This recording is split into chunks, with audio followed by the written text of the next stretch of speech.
Today's advice.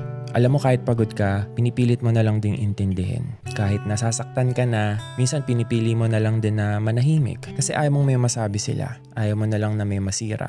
Kaya ikaw na lang yung lagi nagpaparaya. Pero lagi mo tatandaan, habang pinipili mo na unahin sila, unti-unti mo na nakakalimutan kung sino ka. Ano yung mga bagay na gusto mo, ano yung mga emosyon na deserve mo namang maramdaman, na i-invalidate yun lahat.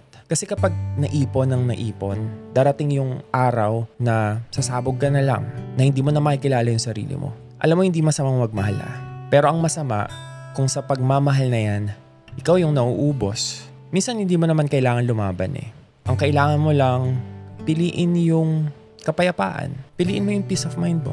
Kahit na ang ibig sabihin nun ay mag-let go ka at unahin naman yung sarili mo. Kasi lagi mong tatandaan na, hindi selfish yun. Ang tawag doon, respeto sa sarili.